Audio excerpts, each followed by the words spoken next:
bien, se denominan cerchas.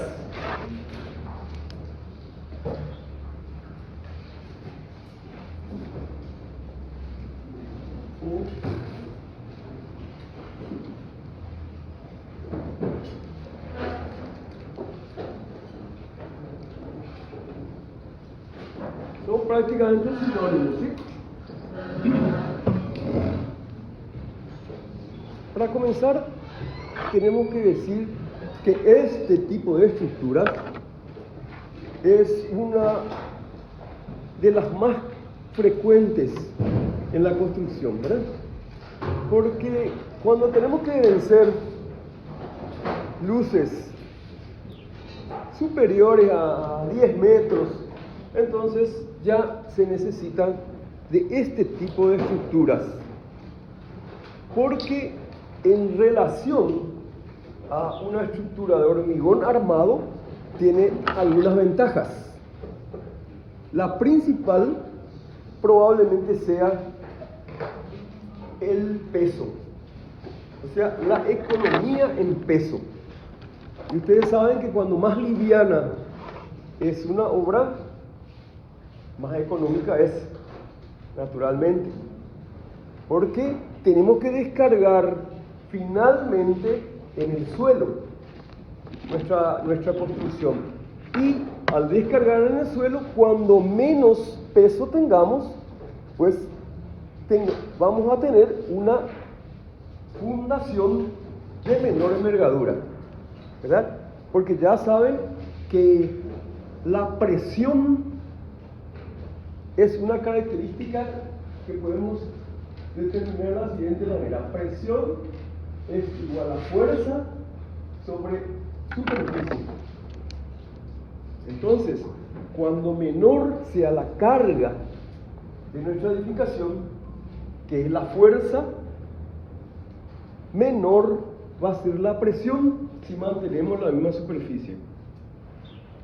Entonces, para variar la presión, que viene de otra característica que también es presión y que denominamos sigma admisible, y que es igual a fuerza sobre la superficie capaz de resistir el suelo.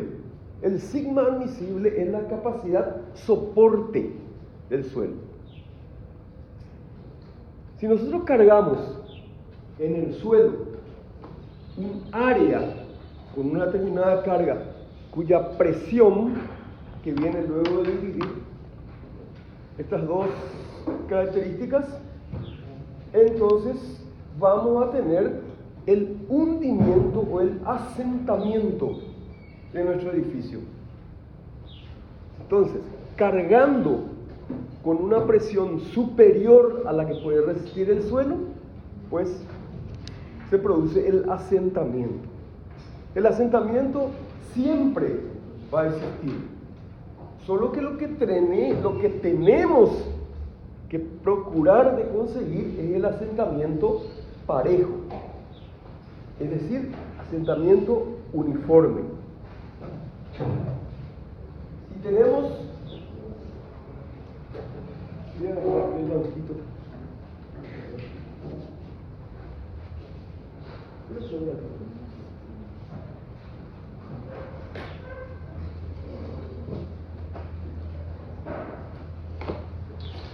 en tu mesa, suponiendo que esta sea nuestra estructura, asentado sobre, en este caso, 4 pilares. Acá está la carga, la fuerza que vamos a aplicar, todo el peso del edificio, comenzando con el peso propio. Si tenemos una estructura de hormigón, el peso propio cuenta, porque el hormigón es muy pesado. Ya saben ustedes que el hormigón tiene una densidad de 2.5, el hormigón armado, ¿sí? 2.5 significa 2 veces y medio más pesado que el agua. 1 metro cúbico de agua, que sería esto,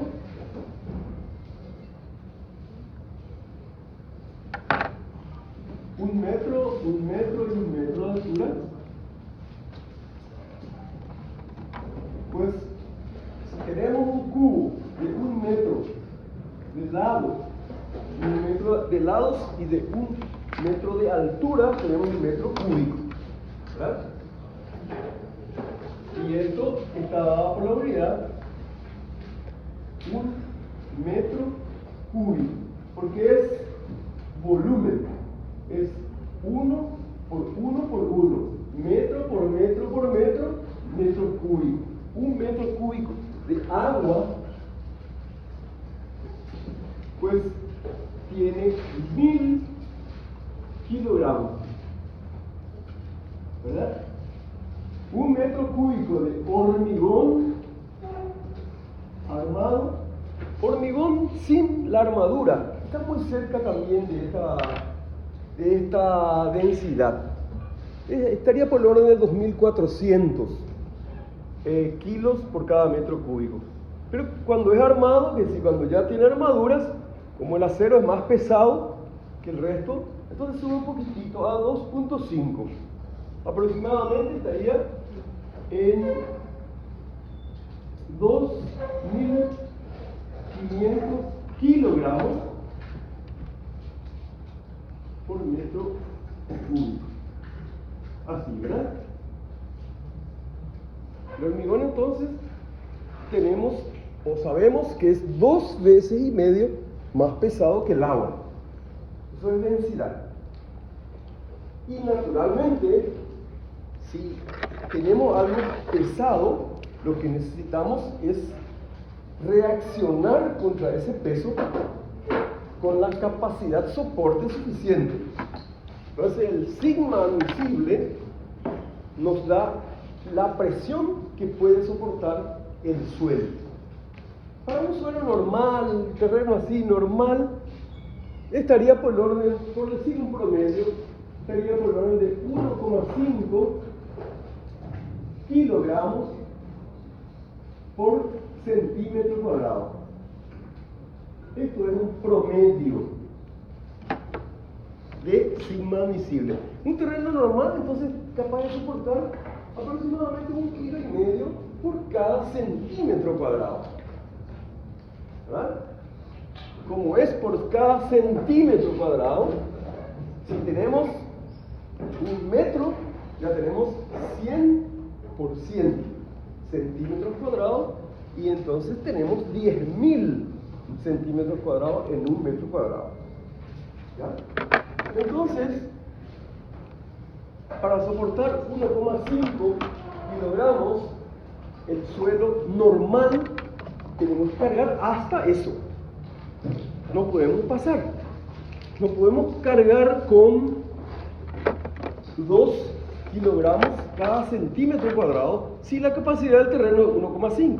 Se va a producir el asentamiento. Bueno, ese asentamiento, si es uniforme, es menos grave. Si cargamos el edificio y se asienta de esta manera, de forma uniforme, es menos problema que cuando se produce lo que se llama asentamiento diferencial. ¿Qué es eso? Esto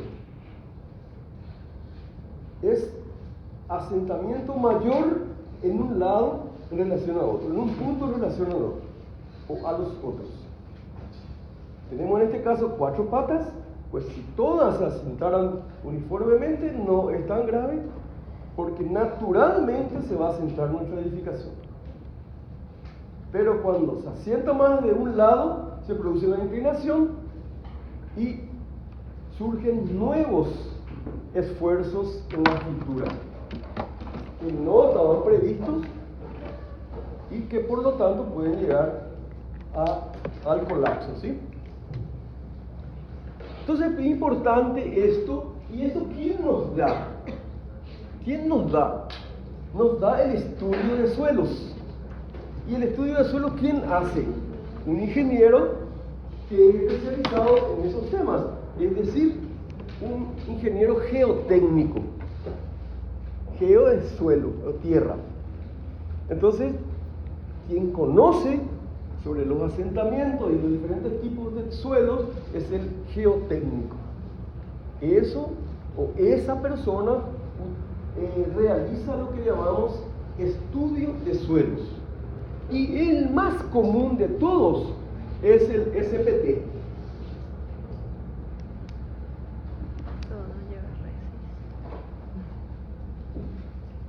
El más común sería el SPT.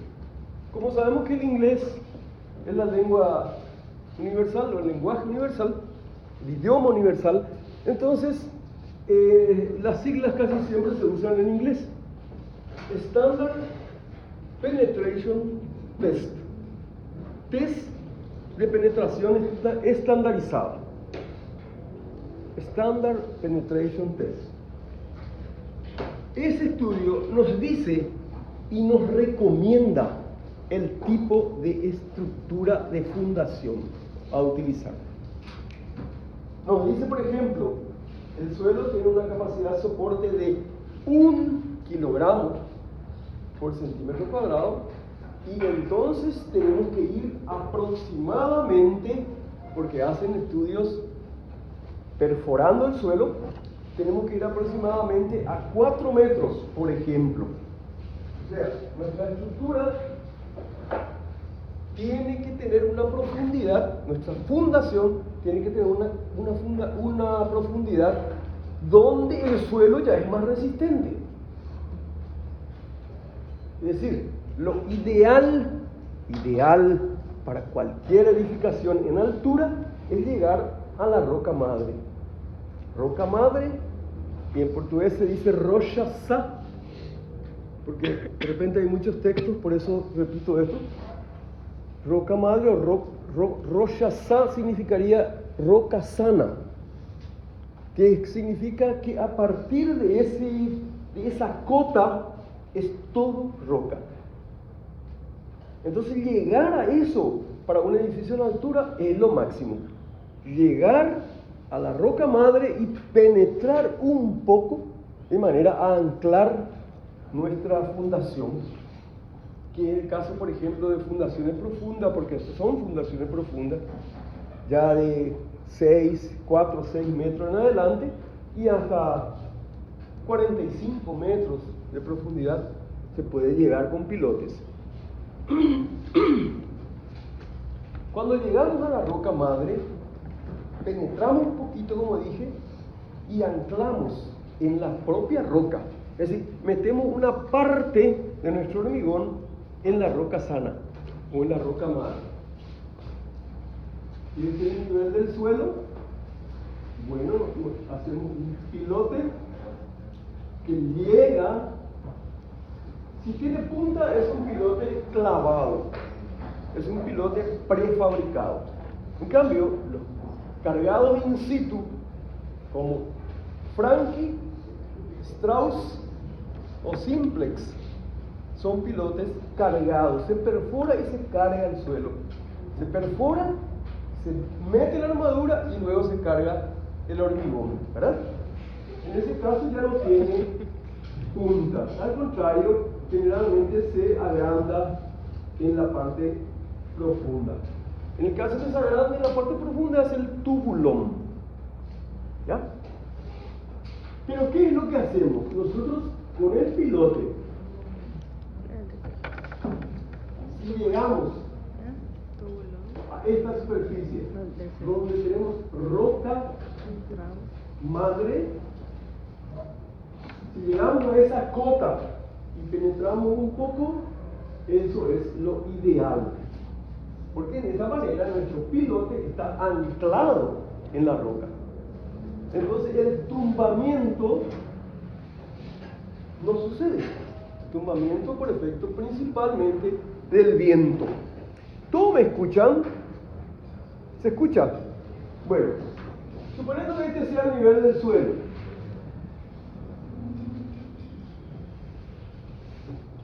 Esto es el pilote.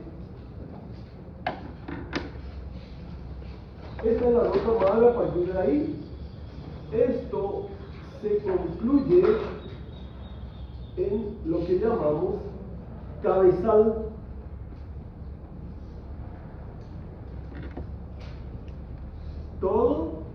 hormigón armado, ¿sí? Y a partir de aquí nace el pilar de mi edificio.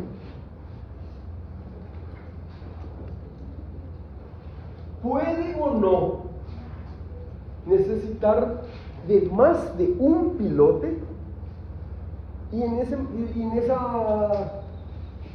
condición, en ese caso, el cabezal tiene que incluir a los dos pilotes y a partir de ahí nace el pilar. Entonces sería más o menos un caso así.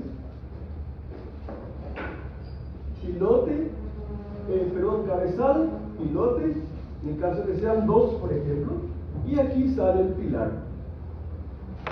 Todo estructura de hormigón armado, ¿verdad? ¿Cómo se calcula un pilote? Pues de dos maneras. Una es la resistencia en la punta, por eso se llama resistencia de punta, que está aquí, resistencia de punta. Y la otra es la fricción o rozamiento que ejerce el suelo, que se opone a la penetración del pilote y se llama resistencia lateral. La resistencia total del pilote es la suma de ambas, RP más RL.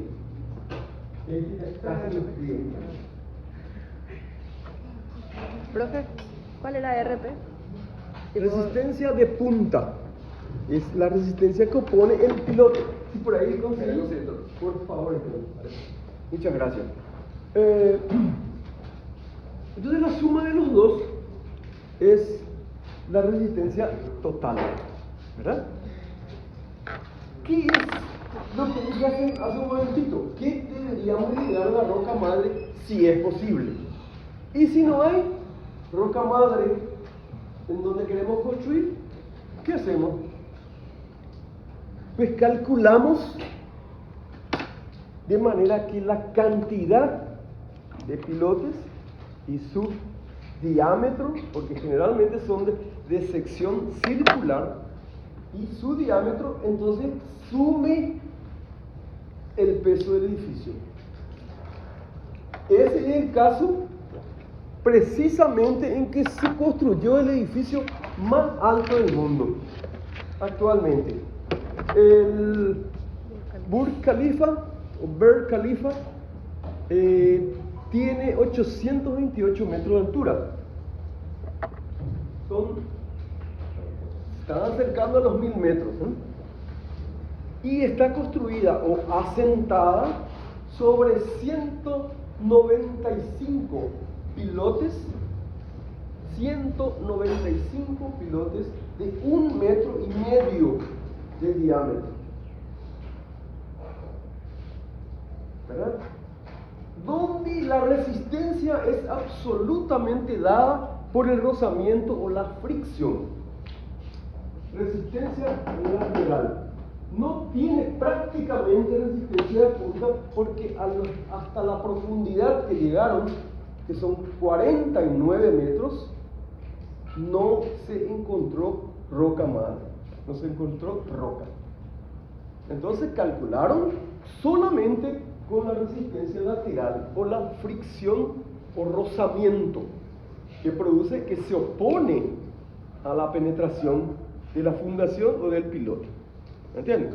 195 pilotes de 1,5 metros de diámetro por 49 metros de profundidad cada uno, coronados por un cabezal de aproximadamente 4 metros de espesor.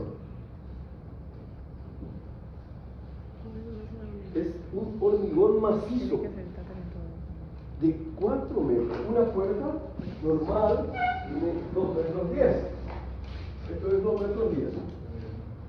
Esa es mi altura prácticamente.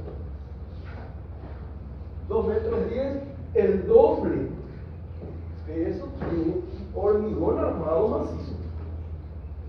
La cuestión nomás es que la sección del Burj Khalifa no es un rectángulo ni un cuadrado, no es de esta sección, sino de aproximadamente esta sección. una sección prácticamente triangular, ¿verdad? Casi una estrella de 3 puntas. ¿Qué hicieron ellos? Hicieron que, aparte de que la sección no es uniforme, porque naturalmente en un edificio va disminuyendo su sección a medida que sube, tendemos al cono, porque el cono es la estructura más estable que conocemos. Tendemos a esto, ¿verdad? Entonces, ellos lo que hicieron es, aparte de variar la sección, es decir, de ir disminuyendo, haciéndolo cada vez más fino, también giraban la planta. Es decir, la planta está en esta posición, por ejemplo, en los primeros, porque sabemos que tiene más de 160 pisos, los primeros 10, por ejemplo, tienen una sección uniforme. A partir de ahí varía y gira la sección con la planta del edificio. Esto. Entonces, aproximadamente lo que están haciendo es esto.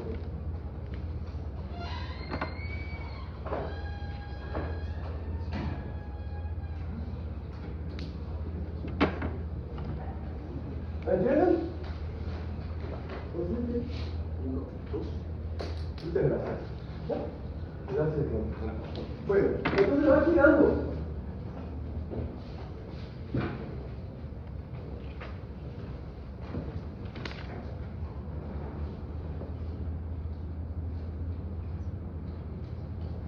Entonces los siguientes 10 pisos tienen a lo mejor otra vez la planta negra, pero va disminuyendo también el área, ¿verdad? La planta. Entonces, ¿qué es lo que ganamos con esto? Ganamos en que el viento, ¿verdad?, no tumbe al edificio. Voy a dibujar una planta de sección cuadrada. Y esta es la planta del edificio. Y tenemos un viento que nunca es de norte a sur, de este a oeste, nunca. Viene de cualquier dirección, pero vamos a pensar que viene de esta manera el viento a modo didáctico, ¿sí? Se desvía acá y en esta parte se produce una especie de remolino. Esto se llama vórtice, esta especie de remolino. Eso es muy perjudicial porque succiona. Es decir, tenemos un edificio en altura, viene un viento en esta dirección, con este sentido, y al donde termina el edificio se produce una suerte de remolino que se llama vórtice. Eso succiona al edificio, es decir, ayuda al tumbamiento del edificio. Por eso nosotros anclábamos acá, en la roca madre, los pilotes, para evitar el tumbamiento. Pero, como no tenemos roca madre, bueno, con la cantidad de pilotes que se calculó y que ya era suficiente para soportar, entonces también se evita el tumbamiento, ¿verdad? El vórtice es muy peligroso. ¿Qué hacen con esto? Pues al variar la sección, como les dije antes, al girar la sección, pues entonces el vórtice no agarra en su totalidad la altura del edificio, sino agarra, suponiendo cada 10 niveles, se produce un vórtice aquí. En los siguientes 10 niveles, el vórtice ya no está en el mismo lugar, ya giró. Entonces evitamos con eso el tumbamiento. Esto es un cálculo de alta, por supuesto, precisión, simulación en túneles de viento. Es tremendo el estudio, ¿verdad? No es poca cosa construir algo con más de 800 metros. Bueno, toda esta cuestión es apenas ilustrativa, ¿verdad? Para tener más o menos en cuenta lo que sucede. Esto, repito, varía la sección al ir elevándose y al mismo tiempo va girando cada cierta cantidad de niveles o de pisos. ¿Qué otro problema que se produce en este tipo de edificios? Pues otro de los problemas es naturalmente la seguridad, la prevención contra incendios, pero muy delicada, porque el edificio está entre las nubes. Ustedes saben que el techo significa la altura de las nubes, y el techo tranquilamente puede estar a 200 metros, puede estar a los 500, es decir, el edificio puede estar en un determinado momento entre nubes. Por lo tanto, es particularmente atractivo a los rayos, a las descargas eléctricas, ¿verdad? Y bueno, entonces todo un tratamiento especial. Otro tema, la velocidad de desplazamiento de los ascensores. ¿Cuánto? Este edificio tiene una capacidad como para soportar o recibir a 35.000 personas más o menos. 35.000 personas es mucha cantidad. Si sucede algo, evacuar esas 35.000 personas va a llevar un tiempo probablemente superior al que se pueda soportar si ocurriera un incendio. Entonces, hay elevadores especiales de alta velocidad que bajan casi en caída libre para que la evacuación sea en el menor tiempo posible. Aparte, naturalmente no se puede tener un ascensor que vaya a los 800 metros en una sola vez, ¿verdad? El de evacuación sí, pero los otros van, por ejemplo, el piso 0 de planta baja hasta el piso 30, por decir, ¿no? Pero son 162 pisos. Los ascensores van a tener que utilizarse con transbordo, es decir, subimos hasta el piso 20, del 20 al 40 tomamos otro elevador, del 40 al 60 otro, y así. Pero en la evacuación, la velocidad es altísima. Otro tema, el humo. El humo, si penetra en el ascensor, pues mata a la gente. ¿De qué sirve bajarse, intentar escurrirse o intentar salir del edificio si te metes en un ascensor donde se llena de humo y la gente llega muerta o intoxicada por lo menos? Entonces, para eso, otra consideración especial: los ascensores estaban con una presurización inicial, es decir, el ascensor tiene una presión mayor que la del exterior, entonces el humo no es capaz de penetrar.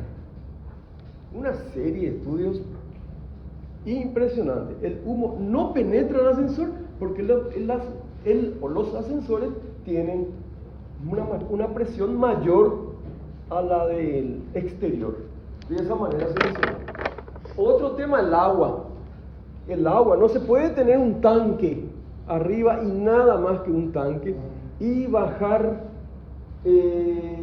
los 828 metros en un caño, por decir de una forma simple, en una sola cañería. No se puede. Ustedes saben que una ducha eléctrica, para funcionar, necesita una cierta presión, que está por el orden de 2 MCA.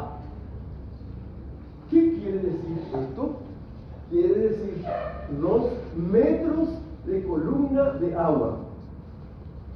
2 metros de columna de agua. Quiere decir, nuestra ducha, para que conecte la ducha eléctrica, no estoy hablando de la que tiene termocalefón, estoy hablando de la ducha eléctrica.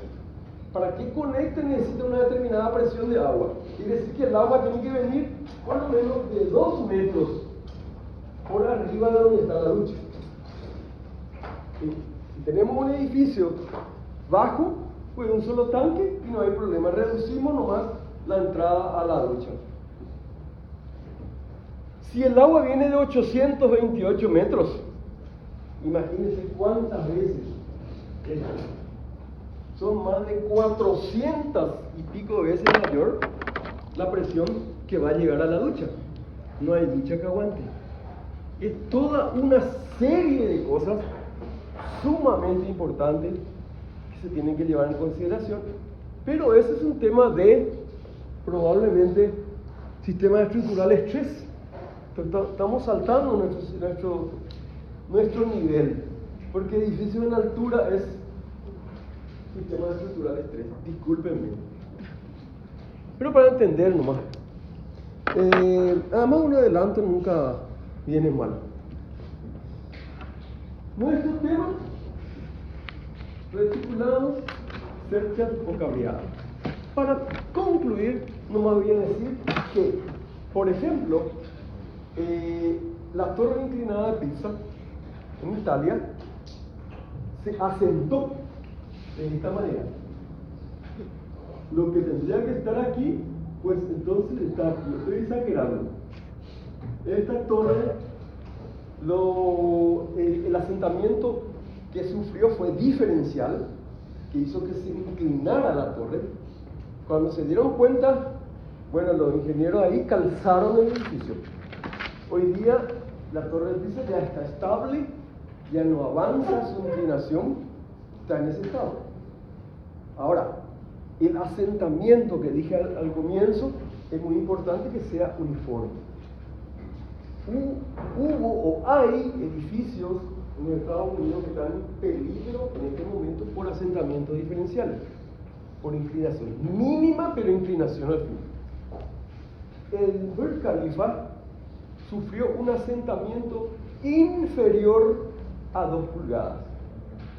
Imagínense la precisión. Todos esos 800, esos 500 millones de kilos que tiene, se asentó solamente menos de 2 pulgadas, es decir, menos de 5 centímetros. Hay edificios que se asientan 30 centímetros en su totalidad. Esto menos de 5, este edificio. Bueno, ya estoy haciendo demasiada propaganda del Burj Khalifa y no tengo ninguna ganancia. Entonces vamos a entrar un poquitito más en nuestro tema.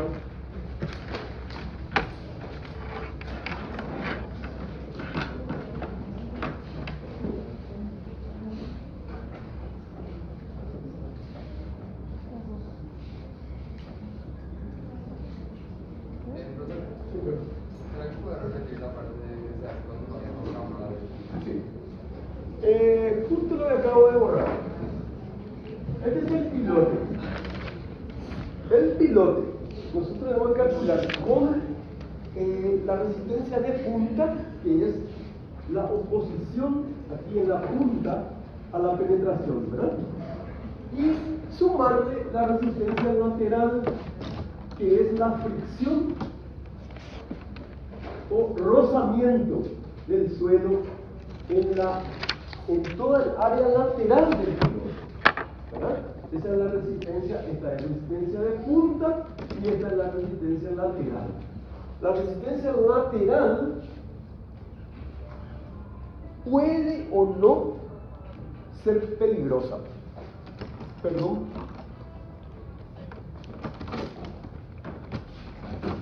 La resistencia lateral, si el suelo está, y esto por último nomás, asentado en un lugar donde hay arcilla, específicamente de un tipo de arcilla que produce rozamiento negativo. Ustedes saben lo que es hacer una fundación donde el rozamiento tiene que oponerse, como es lógico pensar siempre, el rozamiento. Yo camino mediante el rozamiento de mis zapatos contra el piso. Si no hubiera rozamiento, pues estaría patinando. Y ese rozamiento se opone a la penetración de la fundación, ¿verdad? Si tenemos una zapata, pues directamente es así. La zapata directamente, bueno, se opone por área directamente. Por esto que dije, presión, fuerza sobre superficie. ¿Por qué nosotros no tenemos el pilote? ¿Por qué nosotros no colocamos nomás el pilar directamente? ¿Por qué no colocamos el pilar nomás metido en el suelo? Porque acá en este pilar vamos a tener un área demasiado pequeña, una superficie, por ejemplo, de 400 centímetros cuadrados equivaldría a un pilar de sección de 20 por 20, ¿verdad? 400 centímetros cuadrados. Ese pilar va a penetrar en el suelo, como penetra un taco o tacón en un jardín con pasto húmedo. El tacón puede penetrar. Sin embargo, el taco del zapato normal no penetra porque la área es mayor. Entonces, esto es lo que hacemos nosotros. Aumentamos la superficie para que el cociente disminuya, que es la presión. O sea, mayor superficie, como está inversamente proporcional, a mayor superficie, menor presión.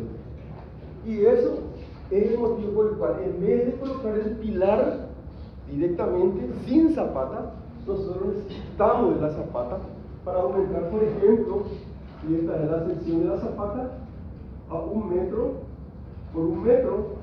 Entonces aquí ya tenemos una superficie de 10.000, ¿verdad?, centímetros cuadrados. Acá tenemos 400, acá tenemos 10.000 centímetros cuadrados. Entonces la capacidad, la capacidad soporte del suelo es la misma. Es el sigma admisible, que está por el orden de 1,5, dije, centímetros cuadrados, condiciones más o menos normales. Y aumentamos el área para disminuir la presión. Es decir, ¿qué presión puede soportar 400 centímetros cuadrados? Tenemos que calcular si es 1,5 va a soportar tanto, y si es 10.000 metros cuadrados va a soportar mucho más. ¿Se entiende eso? ¿O quieren que haga un ejemplo acá? ¿Qué presión puede soportar 400 centímetros cuadrados? Presión, fuerza sobre superficie. ¿Qué fuerza podemos cargar? ¿Cuánto podemos cargar un pilar que penetramos directo en el suelo? ¿Qué fuerza? Fuerza, que está acá, es igual a presión por superficie. De esta forma, ¿sí? Entonces, si la presión es de 1,5 kilogramos sobre centímetro cuadrado y la superficie es de 400 centímetros cuadrados, pues en ese caso tenemos una fuerza de 400 por 1,5. ¿Cuánto es? 600, ¿verdad? 600 kilogramos. ¿Por qué simplificamos el centímetro cuadrado? Es decir, la fuerza que puede soportar, el peso que puede soportar con esta resistencia de suelo, un pilar de 20 por 20 es solo de 600 kilogramos. ¿Qué fuerza puede soportar cuando tenemos una zapata de 1 metro por 1 metro? Pues a este le llamamos F1, a este le vamos a llamar F2, va a ser igual a la misma capacidad de soporte, 1,5 kilogramos sobre centímetro cuadrado, por la superficie que en 1 por 1 en metros da 10.000 centímetros cuadrados. Esto es así Simplificamos centímetros cuadrados por centímetro cuadrado y nos queda que 10 por 1.5 tenemos una fuerza capaz de soportar 15.000 kilogramos o 15 toneladas. ¿Ven? Esa es la razón por la cual usamos las zapatas. ¿Entienden? De esta manera se dimensionan las zapatas, partiendo de los datos que nos da el estudio de suelos, que nos proporciona el ingeniero geotécnico, y de ahí decimos, nuestro edificio pesa tanto, nuestros pilares son estos, y nuestras zapatas, una por cada pilar, ¿verdad? Salvo que sean dos pilares muy cercanos, y ya usamos una sola zapata que se llama zapata conjunta. Cuando los pilares están muy cerca, entonces colocamos una sola zapata para dos pilares, por ejemplo. ¿Entienden esto? Si quieren preguntar, por favor interrumpan. Los alumnos, los profesores no pueden. No, quería resaltar más que muchas veces los propietarios no quiere hacer ese estudio de suelo. Es más o menos adivinar a ver qué elección tenemos en cuanto a la fundación. Y sin embargo es lo más importante. ¿Sí? Entonces, para que tengan en cuenta, primero hacer el estudio de suelo para definir en nuestro anteproyecto posible fundación. Siguiente paso, cálculo estructural, para realmente saber qué tipo de fundación en base a ese suelo. Es importantísimo, ya que se pueden ahorrar los dolores de cabeza después. El propietario quizás no quiera hacer el estudio de suelo, pero después encontramos una rajadura o asentamiento diferencial y la culpa viene al profesional. Que no se olviden que estudiar suelo. Muchas gracias. Bien, toda la razón. No quiere el propietario gastar en estudio de suelo, no quiere el propietario gastar en cálculo estructural, le contrata a un contratista que, si bien ya hizo 1000 construcciones, no sabe qué es lo que está haciendo, no sabe por qué está haciendo. Y ahí tenemos el sobredimensionamiento. ¿Quién pierde ahí? El propietario de nuevo, porque estamos poniendo hormigón o varillas donde no necesitan, porque no saben. Siempre se les indicó lo que tienen que hacer al contratista, y hace perfectamente, y con el tiempo a lo mejor se aviva un poco y perfecto, y puede hacer, pero ahí encontramos de repente este tipo de cosas: losa,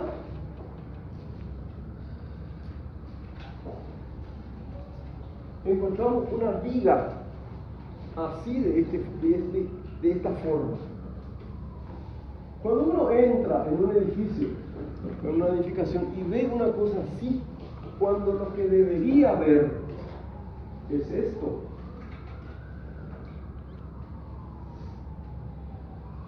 ¿verdad? Debería haber una sección mucho mayor, y voy a enfatizar en la altura para que se den cuenta de la diferencia. Esto sí es normal, pero esto no es normal. ¿Por qué? Porque todo lo que le coloquemos en el ancho no sirve. Es decir, sirve muy poco, por un principio que depende absolutamente de la forma y de la posición de la estructura. En este caso estoy hablando de una viga. Se llama momento de inercia. ¿Habrán escuchado alguna vez? Y si no, ahora. Y es momento de inercia.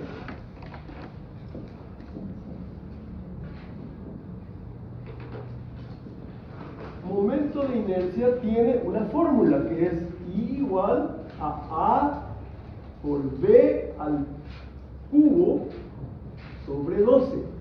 Esta es la fórmula del momento de inercia. ¿Qué quiere decir? Vamos a ponerle números a nuestra viga. Vamos a ponerle... vamos a hacer un ejemplo numérico en nuestra viga. Esta viga tiene 80 centímetros, cuando en la realidad necesitaba 20. Porque el cálculo estructural se hizo correctamente. 80 por, en este caso, por ejemplo, para ser coherente con la forma, tendría que ser 80 por 60, esta viga. ¿Verdad? En cambio, esta de 20 por, vamos a poner la misma, un poco más. 20 por 70, voy a poner. Para que hagamos la comparación. Esto va a resistir mucho más que esto que está acá. Porque la altura está multiplicada 3 y está elevado al cubo. Ahora, para que esto sea coherente tenemos que usar una misma dimensión de la viga colocada en una u otra posición. Entonces, vamos a tener esto que está aquí,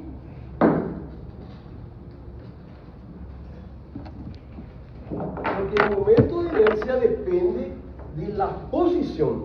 Colocar una viga así o colocar así, acostada o parada. Es la misma superficie, la misma área, la misma sección. Entonces, voy a colocar acá esta viga en esta posición. Por ejemplo, podemos tomar este ejemplo. 20, voy a disminuir el tamaño para que sea más fácil el cálculo. 2 por 7. 2 por 7, por ejemplo, es una escuadrilla de una viga de madera. ¿Sí? 2 pulgadas por 7 pulgadas. ¿Verdad? Y esta misma viga voy a acostarla ahora. Siempre continúa con la misma sección, solo que acá es 2 y acá es 7 pulgadas. Solamente acosté. Van a ver la diferencia. A es en la horizontal por conveniencia nada más, por convención, ¿verdad? A y B en la vertical. Primer caso. A, ¿cuánto es? 2. B, ¿cuánto es? 7. Pero en la fórmula está elevado al cubo. 7 por 7 por 7 sobre 12. ¿Cuánto da esto? Si alguien me ayuda. 7 por 7. ¿Cuánto? 57,16. ¿Eso qué es? Como es centímetros, en ambos casos pulgadas, es 2, vamos a suponer que sea pulgadas, 2 por 7, por 7, por 7. Tenemos 4 veces la misma unidad. Entonces la unidad va a estar en centímetros, por ejemplo, a la cuarta. Centímetros a la cuarta. Porque 12 no tiene unidad, es un número. Entonces la unidad del momento de inercia es centímetro a la cuarta, o metro a la cuarta, o la unidad que sea a la cuarta. En la otra posición, que es esta, ¿cuánto tenemos? Tenemos que I es igual acá, I va a ser igual acá a ¿cuánto? 7 por 2 por 2 por 2 sobre 12. Y esto da 2 por 2, 4 por 2, 8 por 7, 56 dividido 7. ¿4 cómo es? 66. Gracias. 4,76 centímetros a la cuarta. 66. 66. Perfecto. 66 centímetros. ¿Ven la diferencia que hay acá? Solamente porque puse en otra posición. Es la misma viga que solamente le coloqué en un momento la posición vertical y en otra la posición horizontal. Esto es el principio de todo cálculo, se llama momento de inercia. La posición manda. Si nosotros vemos esto, perdón.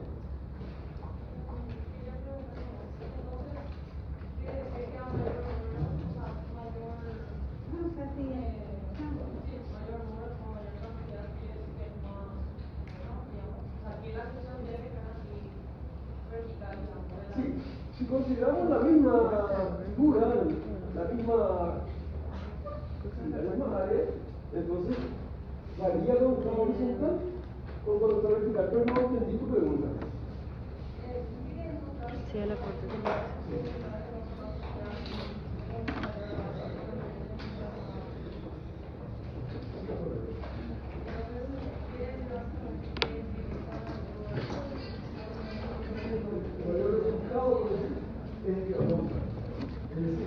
El que vamos a usar ahí es la posición. La posición, por decirlo de alguna manera, vertical, ¿verdad? No la costada. Porque tiene más momento de inercia, señor. Creo que en una viga aumenta la resistencia de la viga porque la vertical es mayor al ancho. De al cubo se dan cuenta, ¿verdad?, cómo el momento de inercia varía. O sea que es más difícil volcar esa viga antes que la otra. Sería preferible quedarnos con un resultado mayor de eso. Si al tener estos dos resultados nos quedamos con el número mayor, Con el número mayor. y si hacemos esta prueba, usando estos dos números, y esta salió más, significaría que esta es más resistente por más de que esta tenga un número menor. Yo estaba haciendo un número más alto, este sale un poquito. Sí. Entonces nos quedamos con el número mayor. Correcto. Esto que está aquí no reemplaza a esto. Estoy hablando de, por eso después coloqué la misma sección. Claro. Es decir, lo que nosotros ganamos es cuando tenemos un canto, una base de la viga menor y el canto mayor. No sé si eso se llega a entender. Sí.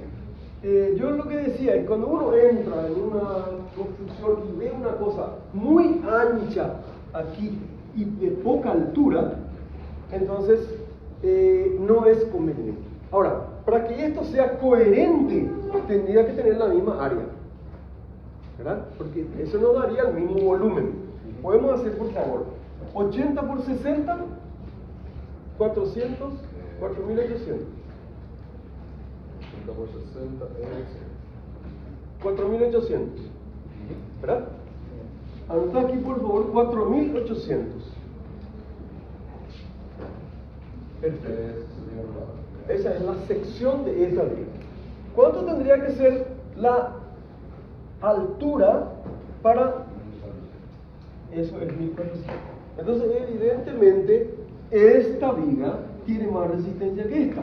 Para que nosotros entendamos la comparación, tiene que tener una área. Entonces, podemos hacer, por favor, 4800 dividido 20. ¿Eh?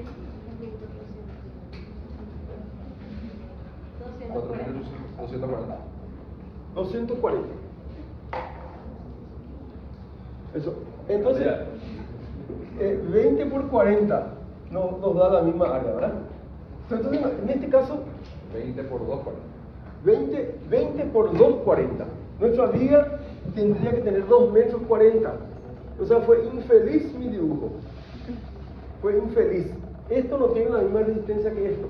Yo simplemente cuando quise decir es que el área ancha en una estructura no es conveniente. Quiero llegar a Es un desperdicio. Porque estaba haciendo yo el cálculo sobre el que estaba acá con 70 y no es mucha la diferencia que había con esto. y este quedaba en 1400 y este 4800. Este tenía muchísimo más cantidad de material como para llegar a resistencias similares a este que era bastante menor. A eso quería llegar. Sí. Este llegaba, creo, a 516 y este llega, bueno, a 2 veces eso, a casi 2 puntos de eso.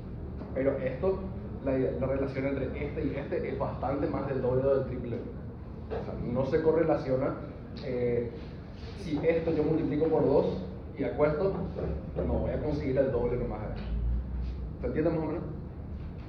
Es mucho más eficiente hacerlo de esta manera. Así como hicimos acá. Acá demostramos justamente. En aquel caso estaría usando, por ejemplo, para el momento positivo varillas de 25, seguramente. Por ejemplo. Y en el otro vas a usar varillas de 12, 16. Sí. O sea que La necesidad de hacerlo, muchas gracias, va a ser menor. Vamos a poner un ejemplo claro. Esto que está acá, esto que son tirantes. Este tirante probablemente tenga 2 por 6 pulgadas. 2 por 6 o 2 por 5, 2 por 6 pulgadas. Este tirante, ustedes hagan la prueba en algún lugar de la obra, hagan la prueba. Coloquen este tirante suelto sobre 2 ladrillos. Este tirante de madera, acostado, pongan. Su peso propio ya le va a flexar. ¿Verdad? Hagan esa prueba. Coloquen ese tirante sobre 2 ladrillos. En la posición acostada. Pues entonces esto vamos a tener que inmediatamente se va a flexar. Va a hacer esto. Esa es la flexión en la viga. Ese mismo tirante colocado en la posición vertical, es decir, así, parado, pues ustedes van a poder pararse encima y no se va a doblar, no va a flexar. Hagan esa prueba y van a salir totalmente, o van a estar de acuerdo en absoluto con lo que estoy diciendo. La posición manda. Por eso se coloca parado. O si no, pondríamos acostado. ¿Ya? Entonces, lo que yo quiero decir, la posición hace que sea más resistente una viga, por ejemplo. O sea, esta misma viga colocada parado es una cosa y la otra, o sea, en la otra posición es otra cosa. Pregúntenme si no entienden, tiene que ser claro, por favor, a ver si hay alguna duda. Profe, ustedes son pequeños. Ahí tengo que ir a romper. No tengo la altura para poner esa versión. ¿Qué hacer? No tenés que... No tenemos la altura para poner esa guía de 240. Perfecto. ¿Qué hacer? Entonces nosotros tenemos que aumentar la cantidad de barra. ¿Por qué? Esta es la forma en que se va a deformar cualquiera de estas vigas. Va a tener una flexión con cualquier tipo de carga, sea carga puntual, sea carga distribuida.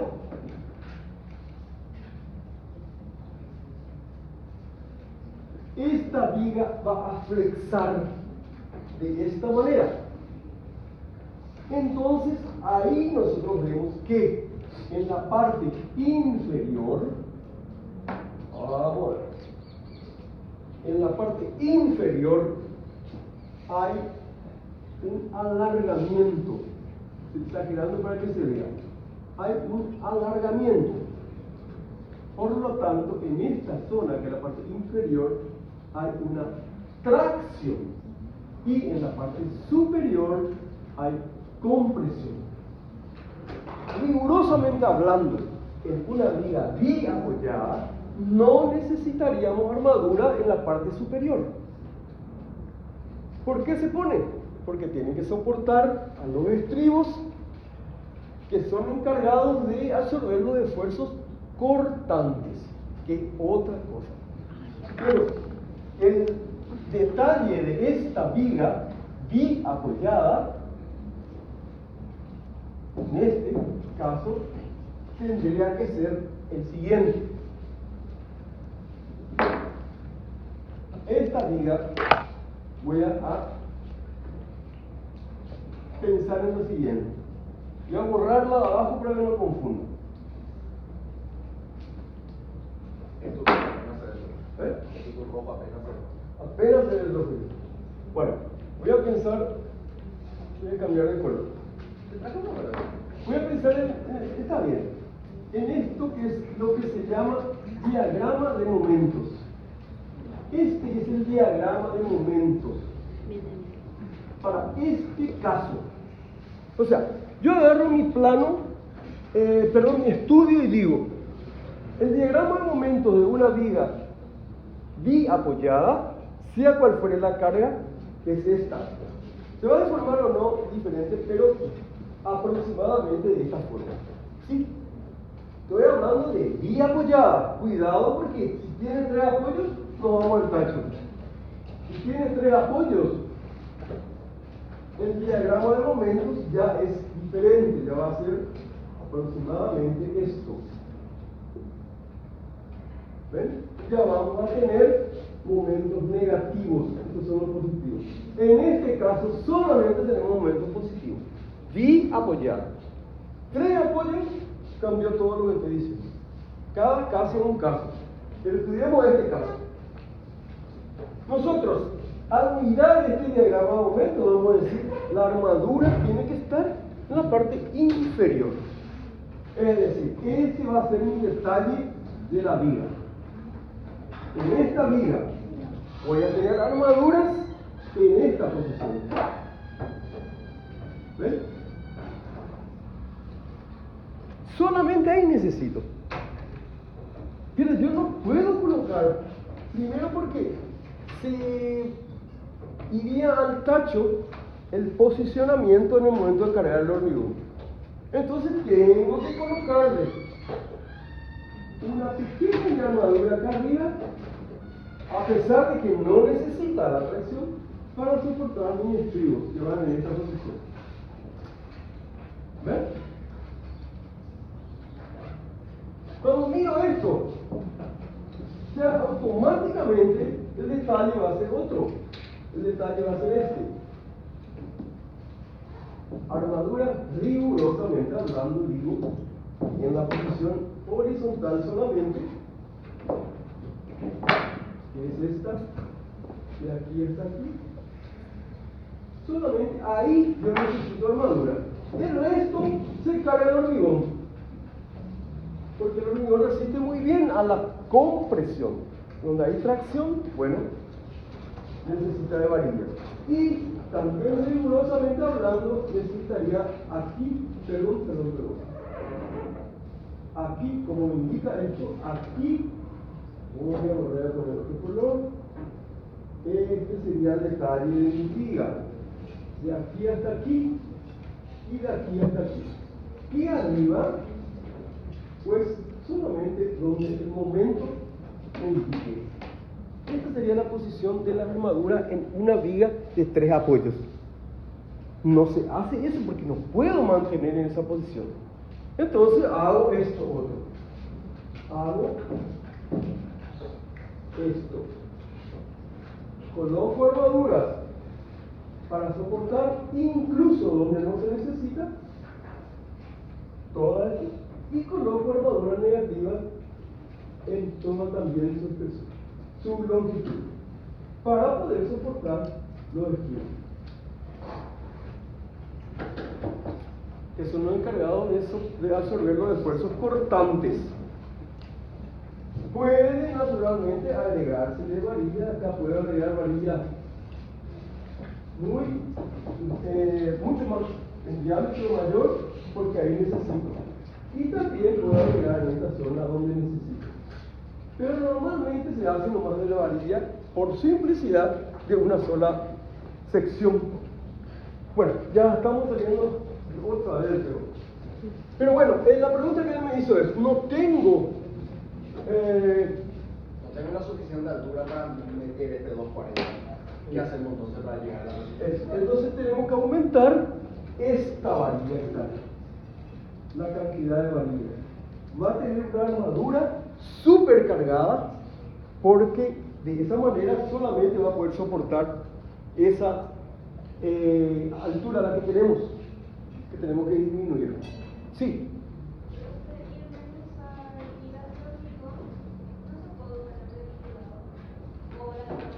En vez de usar viga de hormigón, usar articulado.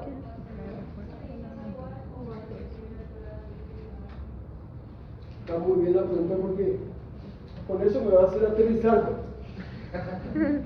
Me va a hacer aterrizar porque nuestra clase es reticulado, cableado, ignorador, digo. Entonces voy a borrar y vamos a cabrear y te va a responder automáticamente tu pregunta.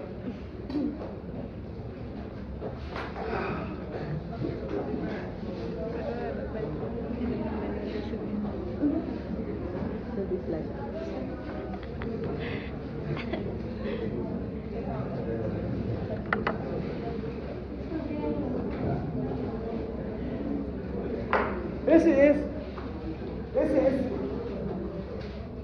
el motivo por el cual estoy acá. Sin embargo, empecé a decir tantas estupideces que ahora voy a decir lo que vos decís o lo que opinás. ¿Por qué nomás no usamos una cabreada? Perfecto, muy bueno eso. Vamos a poner un ejemplo típico acá. Lo primero que dije yo al comenzar prácticamente que ganamos. Sí, está considerado. Vamos a pensar exactamente en esto que tenemos acá. Esta es una viga de hormigón armado B invertida.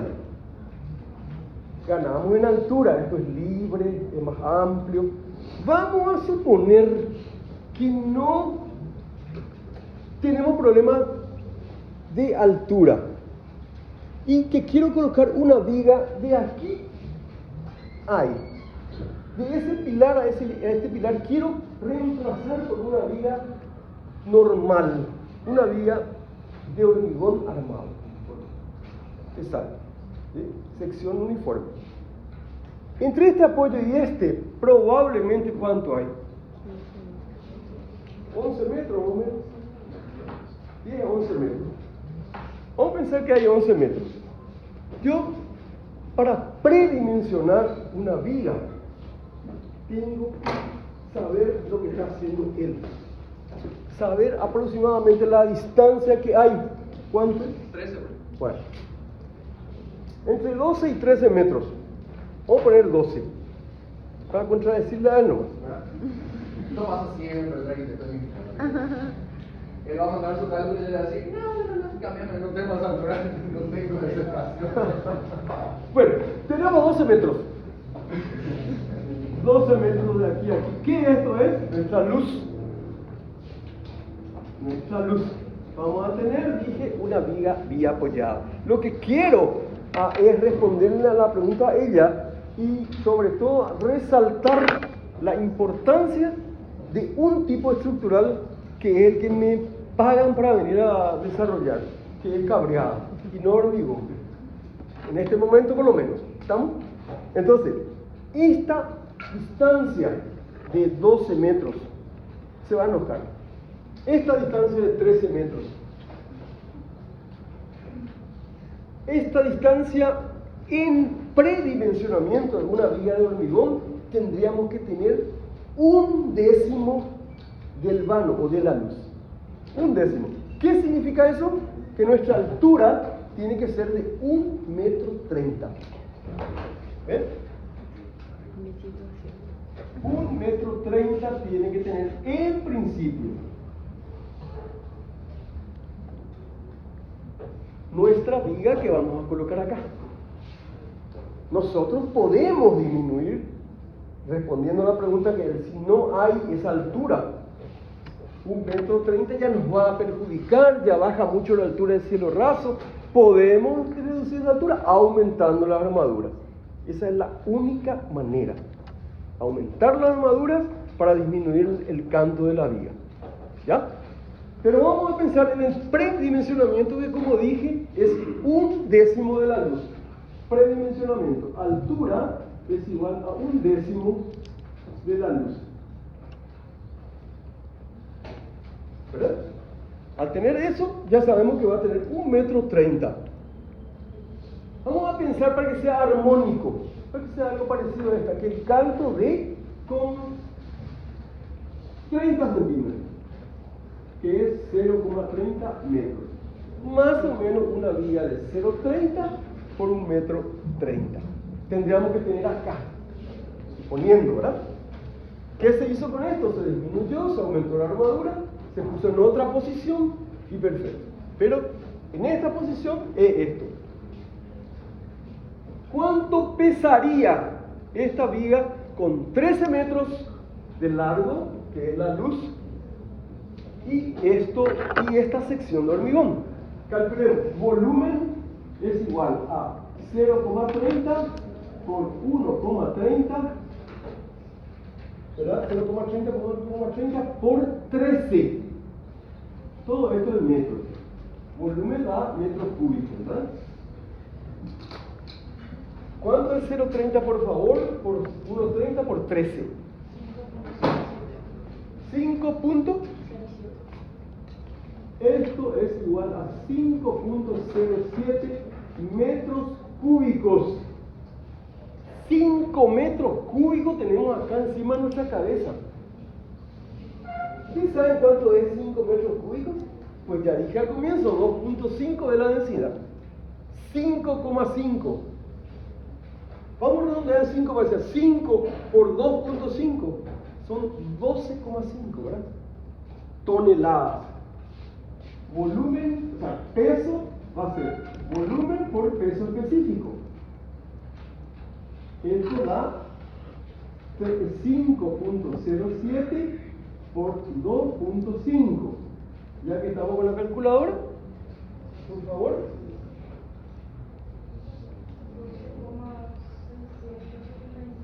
¿Cuánto? 12,675.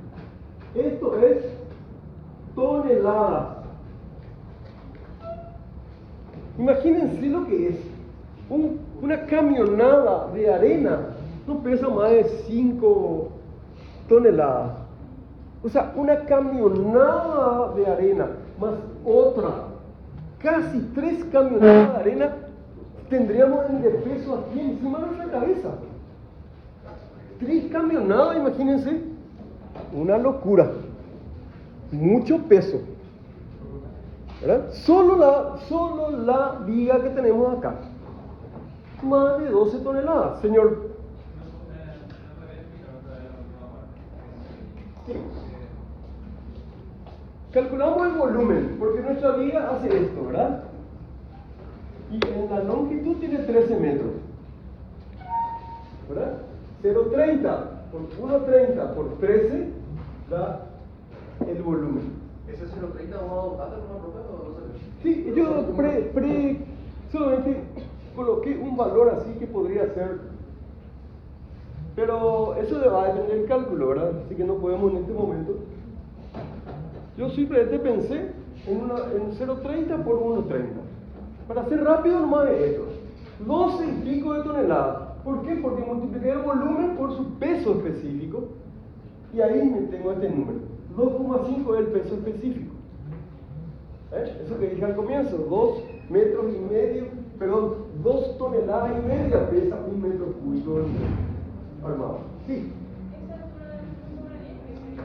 El predimensionamiento. Predimensionamiento. Lo vimos el semestre pasado, que era como para sacar la altura predimensionada de una vía, tomábamos la distancia que había entre un apoyo y otro, el apoyo más grande. Y acá tenemos 13 metros de apoyo a apoyo. Entonces, en teoría, la altura de la vía que necesitamos para este lugar es de 1,30 m. De ahí salió esto. Para comenzar. Para mí. Ese es predimensionamiento. Entonces ya vamos a tener 12,5. Si nosotros tuviéramos aquí una cabreada, que ahora voy a dibujar por primera vez, se está acabando la clase, voy a hacer esto que está acá, así, por ejemplo, y así. Esta cabreada de madera o de metal, tranquilamente podemos dividir este peso por lo menos entre 6. O sea, de madera esto no va a llegar a 2 toneladas. Y sin embargo, de hormigón armado tengo mucho más. Si hacemos de perfiles metálicos, más liviano todavía. ¿Verdad?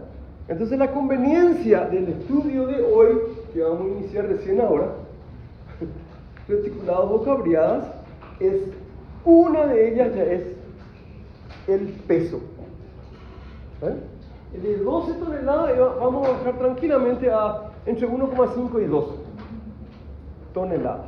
O sea, esa es la respuesta a lo que me dijiste. ¿Por qué no hacemos nomás? Pues vamos a hacer nomás. ¿Verdad? De madera o de metal, acá. ¿Ya? Bueno, esta cabreada que yo dibujé acá es la más común de todas. Es la denominada tipo Howe. Esta cabreada es la denominada tipo Howe. Vamos a conocer a partir de ahora primero los nombres de cada una de sus partes.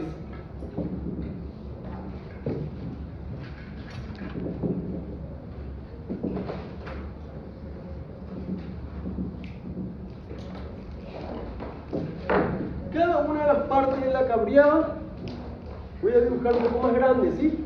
Para que tengan más visión. Esto que está aquí, esto.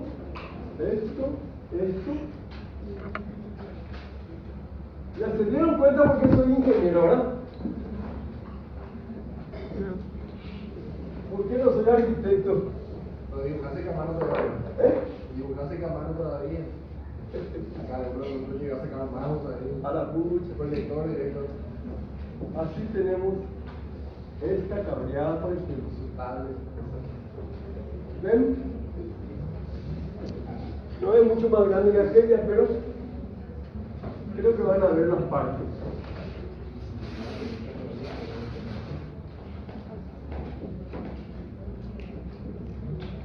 Bueno, esta cabreada de la tipo Howe, voy a completar esto para poder conocer nada más los nombres de estos dos de acá. Las partes son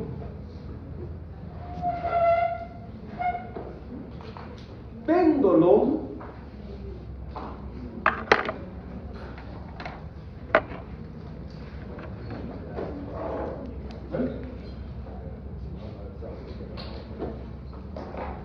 montantes,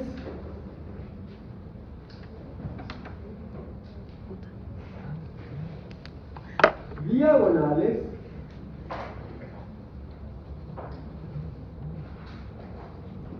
¿ven? Tirantes,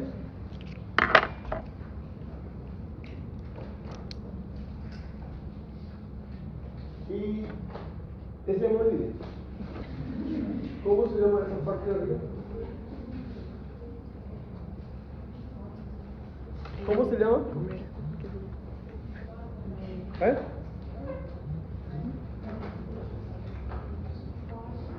Tiene un nombre. Estos.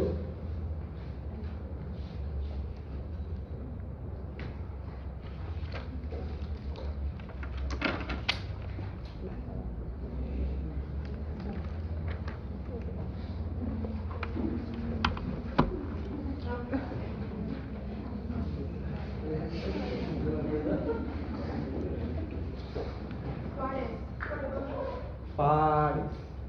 ¿Dónde encuentras el doctor Google?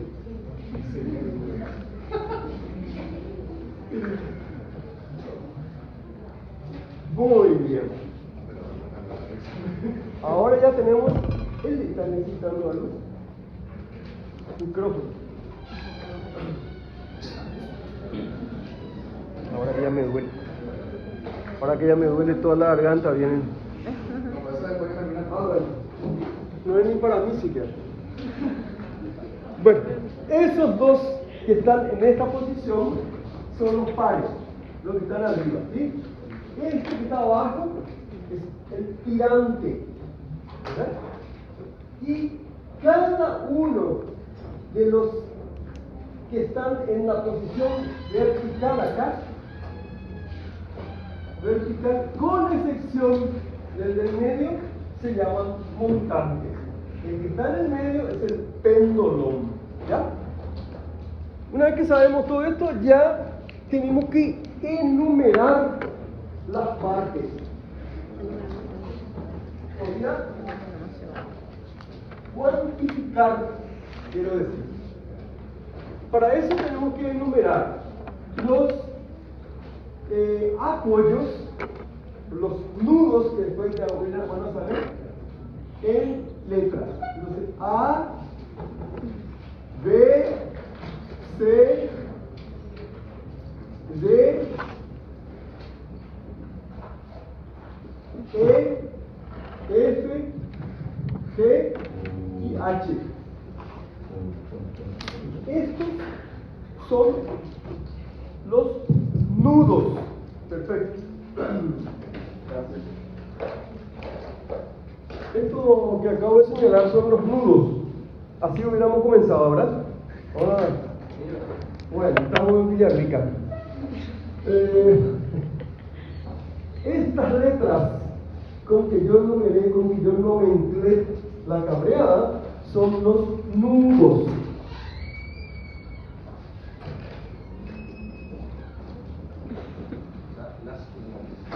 Sí. Y los segmentos se llaman, Y aparte de cada uno de los tramos entre nudos se llaman barras. Barras. Para eso tenemos que colocar en otro color nuevamente, ¿verdad? Colaborando con la Facultad de Arquitectura con un marcador.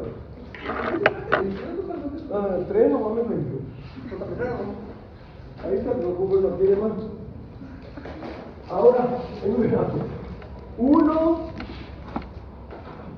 2, ¿verdad? 3,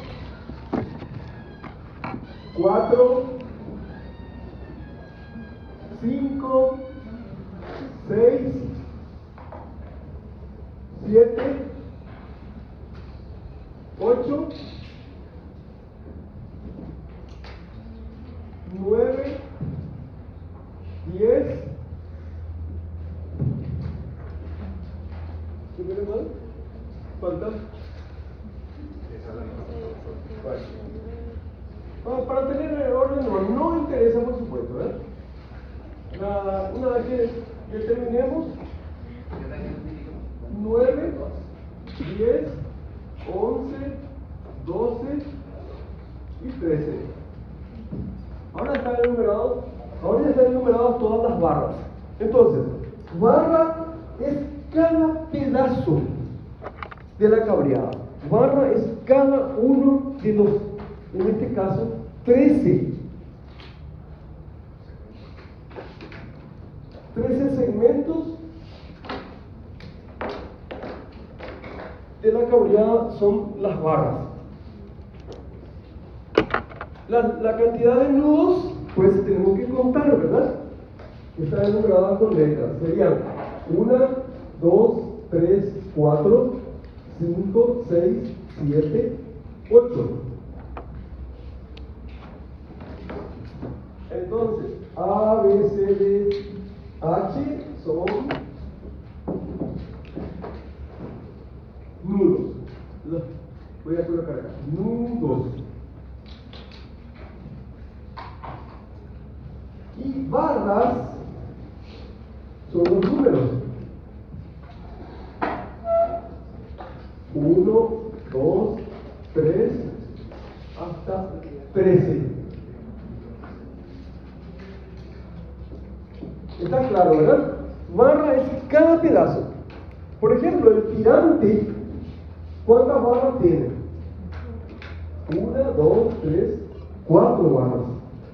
Los pares tienen cada uno de ellos 2 barras. ¿Verdad? Después el resto son unitarios. El pendolón, el número 7, y cada uno de los montantes o diagonales también son unitarias, ¿verdad? Cada uno tiene su número. Cuando tenemos todo esto, tenemos que pensar en que tienen que relacionarse los nudos, o mejor, la cantidad de nudos con la cantidad de barras. Y se relacionan de esta manera. B le llamamos a las barras, ¿ven? B, cantidad de barras. Y N a la cantidad de nudos. Entonces tenemos una relación que B puede ser mayor, igual o menor a 2n menos 3. Esta es la regla que relaciona, o es la fórmula que relaciona las barras o la cantidad de barras con la cantidad de nudos. Lo primero que tenemos que saber es eso: nomenclar, enumerar y hacer esta igualdad o desigualdad. No sabemos todavía, porque esta igualdad o desigualdad nos va a determinar el tipo de cabreada o el tipo de estructura de la siguiente manera.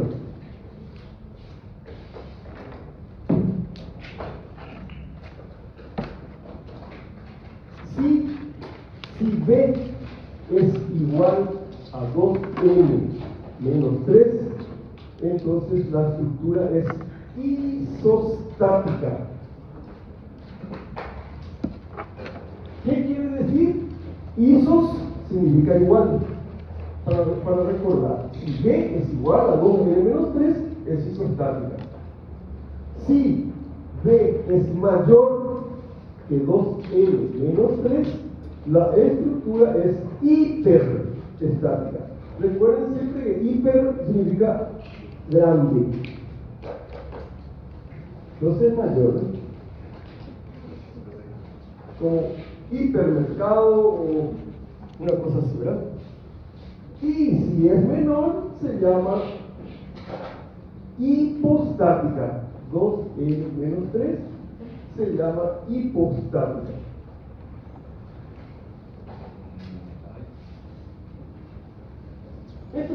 Estos son los tres tipos de estructuras reticuladas que tenemos, relacionados por la cantidad de nudos y la cantidad de barras.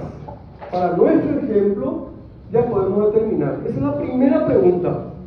¿Qué tipo de estructura es?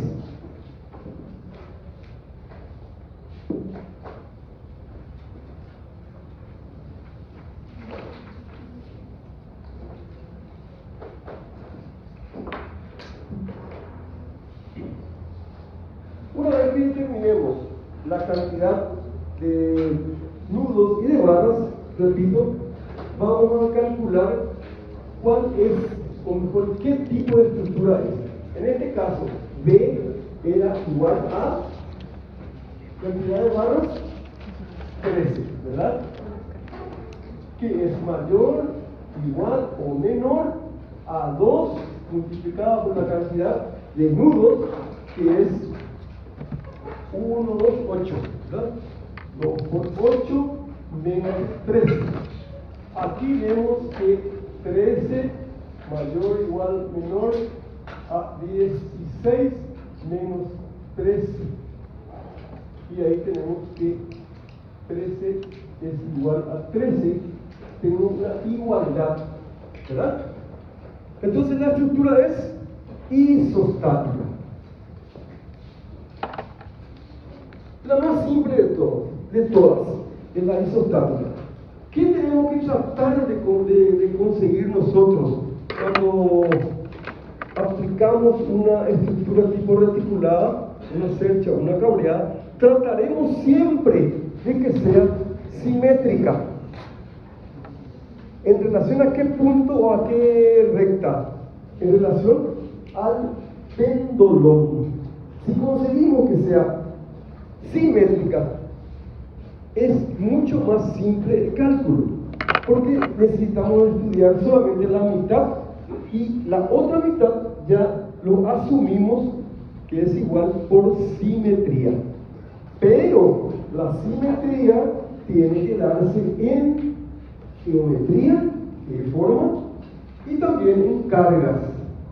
Simetría en cargas, ¿verdad? Quiere decir que en relación al pendulum tenemos a la izquierda un diseño, a la derecha otro, que si es igual, es simétrico, ¿verdad? Es lo ideal. Ahora, para conseguir eso, no siempre se va a conseguir eso, evidentemente. Si nosotros tenemos una cabreada de este tipo, para soportar, por ejemplo, un cartel, si esto es un edificio, necesitamos colgar un cartel aquí, por ejemplo, no vamos a conseguir, ¿verdad? De esta manera, no vamos a conseguir que esta cabreada sea simétrica, es apenas una semicabreada la que necesitamos acá, ¿verdad? Para soportar ese peso P. Entonces, evidentemente, no se da el caso siempre de conseguir que nuestra cabreada sea simétrica. Pero si tratamos, si proyectamos algo, deberíamos siempre tener en cuenta la simetría de ser posible. Bueno, para esto, una vez dicho esto, necesitamos las condiciones para la existencia de la cabreada. Entonces, condiciones.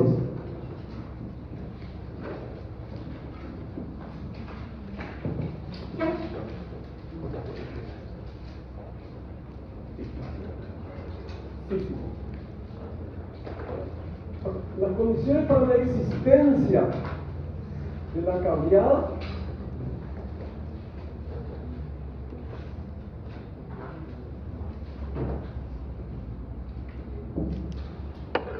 son: una, reacción horizontal en los apoyos. Reacción horizontal en los apoyos.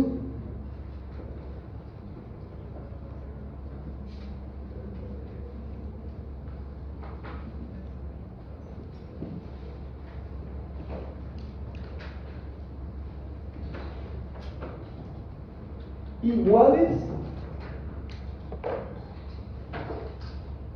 e iguales a cero.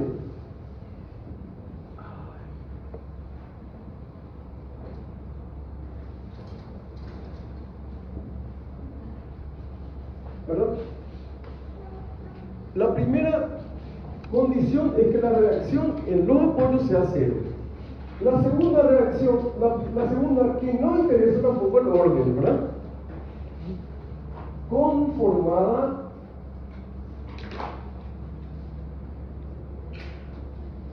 por triángulos.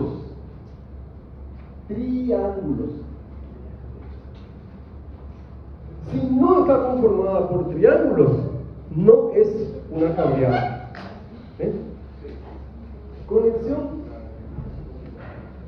Conformada por triángulos. ¿Esto por qué? Porque se considera al triángulo como una figura indeformable. Ahora, van a pensar en esto. Si esto es un triángulo,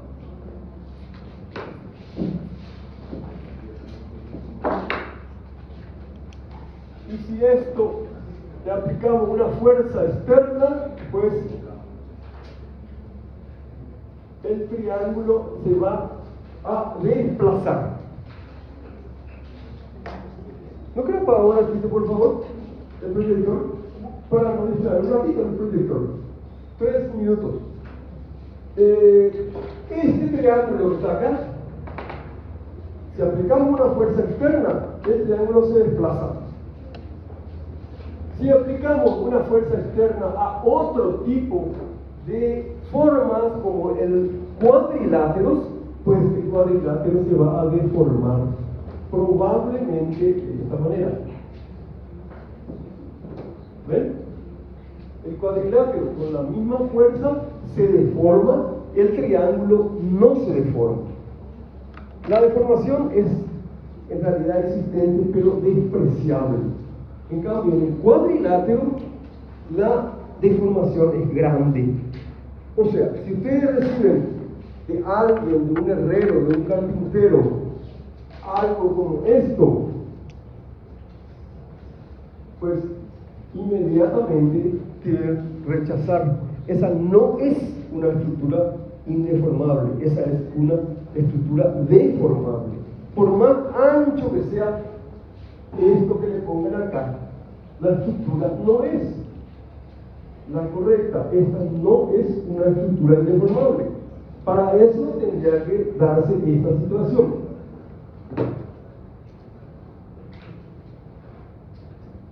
Ahora sí tenemos una cabreada o una estructura reticulada o cercha indeformable. Esta no. Esta sí. ¿Ya? Bueno, ya tenemos las partes de la cabreada, ya tenemos las condiciones, dos de ellas, y la tercera condición es que la carga o las cargas se apliquen en los nudos.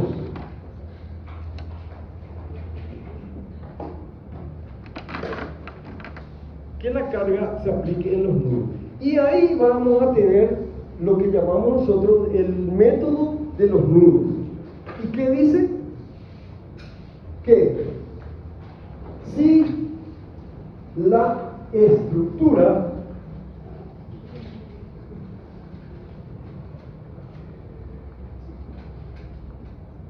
está en equilibrio,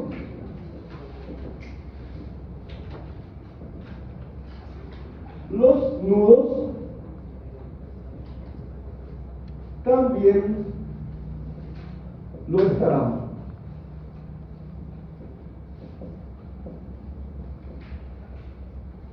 Esto es entonces lo que rige o el principio que utilizamos para resolver nuestra cabreada o nuestra estructura reticulada o cercha, para resolver por el método de los nudos, que es lo que vamos a aplicar para resolver. Bueno, ¿cuánto nos quedan, por favor? 20 nomás ya. Bueno, ahora ya voy a tratar de hablar menos al pedo la próxima clase y meterlo más en nuestro tema, que va a ser, hasta ahora ya sabemos lo que es la cabreada. Hay varios tipos. El más común de todo es el power, que es el que tenemos acá. Las reacciones en la horizontal son estas, están aquí.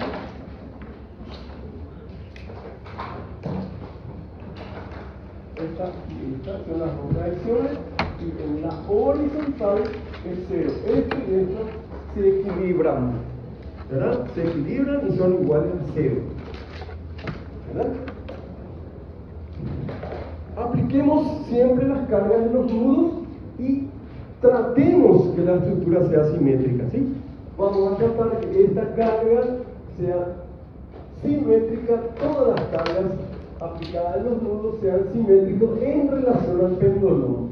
Por ejemplo, 5 toneladas, 3 toneladas, 3 toneladas, 2 toneladas y 2 toneladas. Esta es una estructura simétrica en cargas. Y si las dimensiones son iguales, lo que está a la izquierda y a la derecha del péndulo, pues tendremos una simetría en geometría. Es decir, por ejemplo, todos valen 2 metros, 2 metros, 2 metros, por ejemplo. Y las alturas, que esto es dato. Esto es dato, ¿verdad? Las alturas, por ejemplo, 0,75, 0,75, y entonces ahí tenemos simetría en forma. Entonces,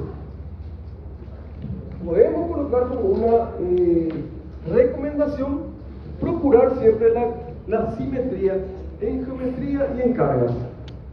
¿Se entiende? Bueno, entonces en la próxima clase, por favor, asista de nuevo porque ahí realmente vamos a aprender a resolver la cabreada, ¿sí? Por ahora, muchas gracias.